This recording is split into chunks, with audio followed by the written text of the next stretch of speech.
அனைவருக்கும் வணக்கம். பாரம்பரிய திருவள்ளுவர் குலவம்சம் பிரசன்ன ஜோதிடர் சுப மாரிமுத்து திருப்பூர்லேருந்து இந்த பதிவு உங்களுக்காக.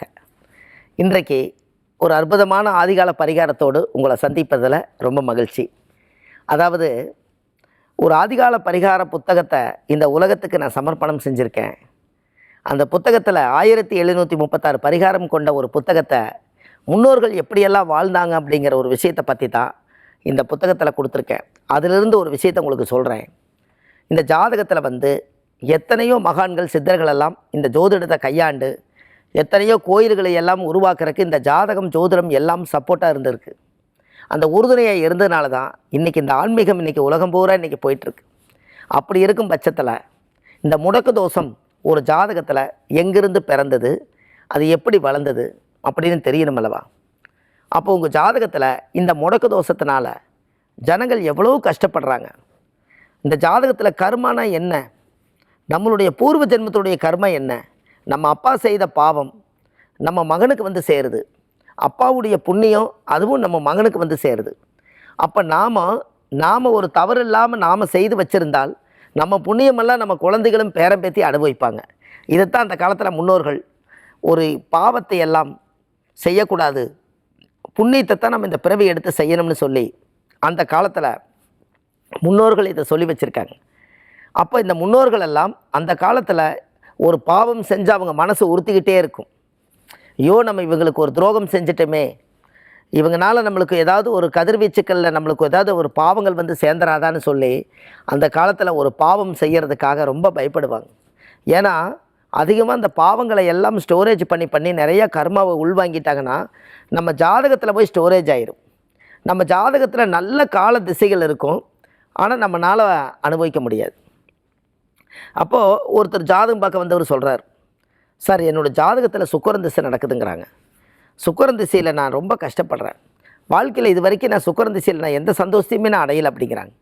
அப்போ இதுக்கு என்ன காரணமாக இருக்குன்னா, இந்த சுக்கிரன் திசையில் இவங்க புண்ணியத்தோடு வாழணும்னா இவங்களுடைய அப்பா தாத்தா கொள்ளுப்பாட்டா அவங்கெல்லாம் இந்த பேரனுக்கு ஒரு நல்ல கால திசையை உருவாக்கும் போது அவங்களுடைய பாவ கர்ம வினைகள் எதுவுமே இந்த குழந்தைக்கு வராத அளவுக்கு அவங்க புண்ணியம் செஞ்சுருந்தா தான் இந்த குழந்தைக்கு பிறக்கும்போது சுக்கிரன் திசையோட யோகம் வாழ்க்கையில் எதிர்காலத்தை நோக்கி நல்லா இருக்கு.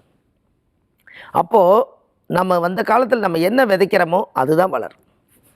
அப்போது இந்த ஜாதகத்துக்கு அந்த காலத்தில் முன்னோர்கள் இதைத்தான் முடக்கு தோஷம்னு சொல்லி வச்சுருந்தாங்க.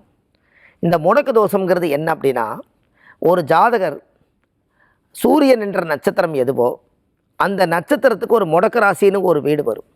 அந்த வீட்டில் முடக்கு ராசி உட்கார்ந்துருச்சுன்னா அதிலிருந்து உங்களால் மேலே வர முடியாது. அந்த முடக்கு ராசிங்கிறது தான் உங்கள் ஜாதகத்தில் முடக்கு தோஷம் என்று பொருள். இப்போ ஒரு உதாரணம், லக்கணம் முடங்கிருச்சு அப்படின்னா அந்த ஜாதகருக்கே எல்லா திறமை இருந்தும் அனுபவிக்க முடியாது. இதுதான் முடக்கு தோஷம். லக்னம் 2ஆம் பாவம் ஒரு ஜாதகத்தில் முடங்கிருச்சுன்னா இந்த 2ஆம் பாவம்னா என்ன பொருள்? ஒரு ஜாதகத்தில் 2ஆம் பாவம்னா குடும்பம், வாக்கு, கல்வி, பேச்சு, திறமை, அறிவு, ஆற்றல், வருமானம் எல்லாமே, வாக்குஸ்தானம் எல்லாமே 2ஆம் பாவம் தான். இந்த இடத்துல இந்த முடக்கு தோஷம் போய் கரெக்டாக பிறக்கும்போது உட்காந்துருச்சுன்னா இந்த பொருள்களை எல்லாம் அவங்க அனுபவிக்க முடியாது. இதிலிருந்து தான் அவர் தத்தளிப்பார், நான் சம்பாதிக்க முடியல, எனக்கு குடும்பம் இருந்து அனுபவிக்க முடியல, என்னோடய வாழ்க்கையில் நான் 2ஆம் பாவம் நான் பேசுகிற அளவுக்கு எனக்கு பிரயோஜனப்படலை. அப்போ இந்த 2ஆம் பாவ தோஷம் இந்த ஜாதகத்தில் முடக்கு தோஷம் இருந்தால் அந்த முடக்கு தோஷத்தை கண்டுபிடிச்சி அவர் ஜாதகத்தில் என்ன திசாபுத்தி நடக்குதோ அதுக்குரிய கோயிலுக்கு போயிட்டு வந்தால் தான் அவருக்கு 2ஆம் பாவம் முடக்கு தோஷம் கம்ப்ளீட்டாக நிவர்த்தியாகும்.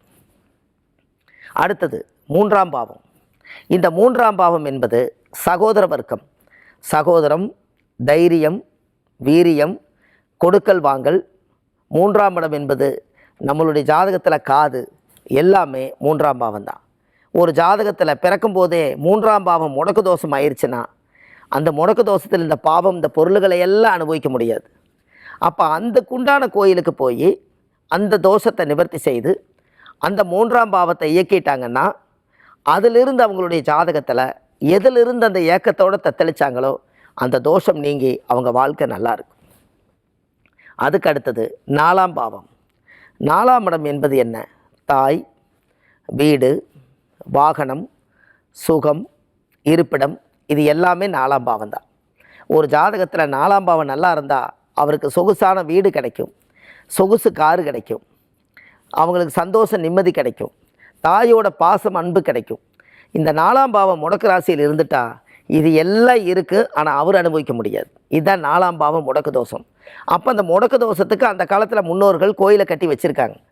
அந்த கோயிலுக்கு போயிட்டு வந்தாச்சுன்னா அந்த பாவக தோஷம் நிவர்த்தியானால் அவருக்கு தாய் அன்பும் கிடைக்கும், அந்த சுகபோகமும் நல்லாயிருக்கும், வீடு வாசல் நல்லாயிருக்கும், அவங்களுடைய தாய் வீடு வாகனம் சொத்து சுகம் எல்லாம் இவரை தேடி வரும். இதுக்கெல்லாம் அந்த 4ஆம் பாவம் முடக்கு தோஷத்துக்கு உண்டான கோயிலுக்கு போயிட்டு வந்தால் கண்டிப்பாக ஒரு மாற்றம் வந்தே தீரும். அடுத்தது 5ஆம் பாவம். 5ஆம் பாவம் என்பது என்ன பொருள்? 5ஆம் இடம் என்பது பூர்வீகம், குலதெய்வம், முதல் தலைச்சங்குழந்தை. இந்த 5ஆம் பாவம் யாராவது ஒரு ஜாதகத்தில் முடக்கு தோஷம் ஆயிடுச்சுன்னா அந்த குழந்தையுடைய அந்த தலைச்சங்குழந்தைக்கு தான் எல்லா தோஷம் வந்து சேரும். அதே போல் பூர்வீகத்தில் தான் தாத்தா பாட்டி சொத்து உயில் எழுதி வச்சுருவாங்க, இல்லை சட்டச்சிக்கல் பிரச்சனையில் போய் விழுந்துடும். அந்த 5ஆம் பாவத்தை முதல் குழந்தையும் அனுபவிக்க முடியாமல் அந்த புத்திர தோஷம் அடைஞ்சு அந்த பூர்வீகத்திலையும் எந்த சந்தோஷத்தையும் அனுபவிக்க முடியாமல் சொத்து இருந்து இவரோட பேருக்கு வராது. அப்போ இந்த 5ஆம் பாவம் முடக்கு தோஷத்தை நம்ம என்றைக்கு நம்ம சுத்தப்படுத்துகிறோமோ அன்னைக்கு அந்த கோயிலுக்கு போயிட்டு வரும்போது அந்த 5ஆம் பாவம் முடக்கு தோஷம் கம்ப்ளீட்டாக கிளியர் ஆயிடும். அதுக்கு அடுத்தபடியாக 6ஆம் பாவம்.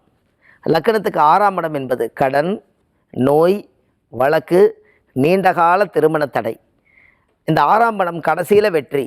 இந்த வெற்றி அடையணும் சொல்லி இந்த 6ஆம் இடம் உழைப்பு தான். அவங்க வேலையில் எப்பவுமே பிரச்சனையாகவே இருப்பாங்க. அப்போ இந்த 6ஆம் பாவம் வேலையாக இருக்கிறதுனால உழைப்பில் எப்போவுமே பாருங்கள், 6ஆம் பாவம் முடக்கு தோஷம் இருக்கிறவங்களுக்கு நீங்கள் ஜாதகத்தை செக் பண்ணுங்கள். இந்த முடக்கு தோஷத்தை நீங்கள் கண்டுபிடிக்கிறதுக்கு அது நீங்கள் ஜாதகம் பார்க்க அந்த இடத்துல வரும்போது தான் அந்த முடக்கு தோஷம்னா முதல்ல கண்டுபிடிக்க முடியும். ஏன் அப்படின்னு கேட்டிங்கன்னா, இந்த 6ஆம் பாவம் முடக்கு தோஷம் ஒரு ஜாதகத்தில் ஒரு வேலைக்கு தான் அவர் போவார், வேலையில் அவ்வளவு பிரச்சனைகள் இருக்கும்.